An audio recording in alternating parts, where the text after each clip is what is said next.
येच बुद्धारा गता पचुपन्नाचीच बुद्धा अहं वंदामि सर्वदा येच धम्मातीताच येच धम्मानागता पचुपन्नाचीच धम्मा अहं वंदामि सर्वदा येच संगातीताच येच संगानागता पचुपन्नाचीच संगा अहं वंदामि सर्वदा। मी होऊन गेलेल्या बुद्धांना, सध्या अस्तित्वात असणाऱ्या बुद्धांना आणि पुढे निर्माण होणाऱ्या बुद्धांना त्रिवार वंदन करतो। मी होऊन गेलेल्या धम्माला, सध्या अस्तित्वात असणाऱ्या धम्माला आणि पुढे निर्माण होणाऱ्या धम्माला त्रिवार वंदन करतो। मी होऊन गेलेल्या भिक्षू संघाला, सध्या अस्तित्वात असणाऱ्या भिक्षू संघाला आणि पुढे निर्माण होणाऱ्या भिक्षू संघाला त्रिवार वंदन करतो।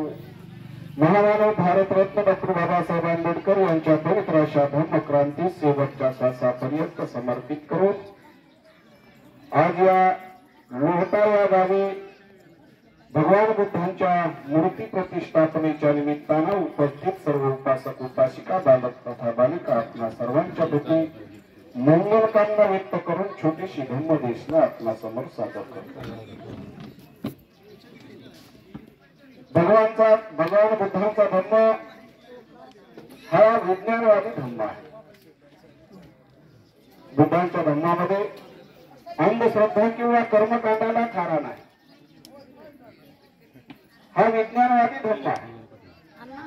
ज्यावेळेस भगवान बुद्ध गावोगाव जाऊन लोकांना मार्गदर्शन करायचे, धम्माचा उपदेश करायचे, त्यावेळेस पहिले ते जेवून घ्यायचे आणि त्यांचं जेवण झाल्याच्या नंतर ते सांगायचे की आता उपासक आणि उपासिकांना सर्वांनी तुम्ही जेवून घ्या आणि त्याच्यानंतर मी धम्मदेशना देईन। आणि त्याच्यानंतर भगवान बुद्ध धम्मदेशना द्यायचे। कारण उपासी पोटी कितीही धम्म आपल्याला सांगण्याचा प्रयत्न केला तर तो आपल्याला समजणार नाही। पोटात भूक ज्यांनी जेवले असतील त्यांचं ठीक आहे, परंतु ज्यांनी काही खाल्लंच नसेल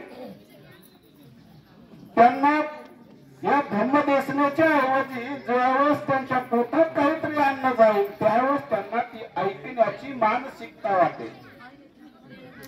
नाहीतर मग बसल्या जागेवर फक्त म्हणत राहणार, कधी संपते काय माहिती हो। कारण विज्ञानवादी धम्म आहे, माणसाची मांडी घालून बसण्याची कॅपॅसिटी ही सुद्धा 45 मिनिटांची आहे। आता आपण मांडी घालून बसले तर किती मिनिटं झाले? लोकांचे गुडघे दुखायला लागले का नाही गुडघे? बघा या ताईचा दुखायला लागलाय।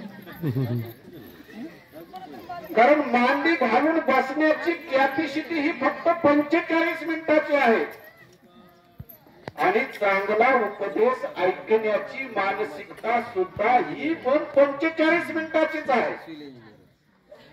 बाकीचा सांगितलेला जो उपदेश आहे त्या उपदेशाचा काहीही अर्थ होत नाही।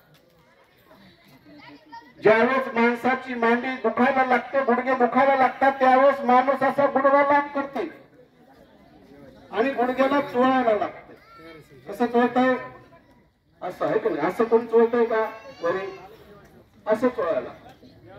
मग ज्यावेळेस आम्ही एखादा काहीतरी उपदेश सांगतो तो आम्हाला असं वाटतं की माणसाच्या डोक्यात जाऊन बसला पाहिजे, मेंदूत बसला पाहिजे, पण तो असा कुठं जाऊन बसतोय? गुडघ्यात जाऊन बसतो। मग काय फायदा आहे का सांगण्याचा? आता गणपतीचे मला मन लागले की मला पहिलं बोलू दे। पहिले मासाची बोलणार, नंतर हे गणपतीची बोलणार, नंतर मी बोलणार। नंतर तुमच्या गुडघ्याची काय अवस्था होणार? मी एकदा एका गावाला असं धम्मदेशना द्यायला गेलो आणि माझी वेळ सर्वात लास्टला आहे. सर्वात लास्टला जसं आज येणार होती, पण मग त्यावेळेस कसं ठरवलं नाही हो, लास्टला द्यायचंच नाही. जोपर्यंत माणसं आहे तोपर्यंत द्यायचं, नंतर काय फायदा नाही. मग मी त्या ठिकाणी पहिला एका ठिकाणी असं धम्मदेशना एका बुद्धविहारामध्ये गेलो धम्मदेशना देण्यासाठी. पहिली माझी सवय होती ब्रह्मदेशना द्यायला सुरुवात केली की डोळे झाकायचे आणि डोळे झाकून ब्रह्मदेशना द्यायला सुरुवात करायची. मग मी असं एका बुद्ध विहारात गेलो, डोळे झाकले आणि माझी धम्मदेशना द्यायला सुरुवात केली. मला जेवढं बोलता येतं तेवढं मी बोलू लागलो. एवढं बोललो डोळे उघडले, बघतोय तर त्या बुद्ध विहारात कोणीच नाही.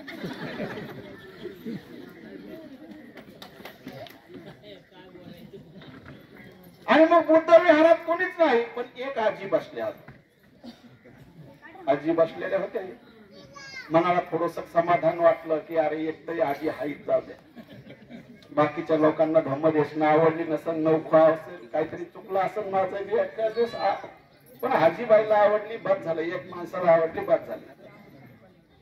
मग आजीबाईला म्हणलं, आजीबाई धम्मदेशना कशी वाटली? तुम्हाला तर आवडली, बाकीच्या लोकांना आवडली नाही वाटतं ते निघून गेले. आजीबाई म्हणल्या, भक्तीजी तुमची धम्मदेशना सुद्धा मला सुद्धा कुठं आवडली हो. तुम्ही काय म्हणलाय ते कळालंच नाही. तुम्ही कधी संपवता ह्याच्याकडेच माझी वाटली. मग मी आजीबाईला म्हणलं, आजीबाई मग बसलात का, मग जायचं की?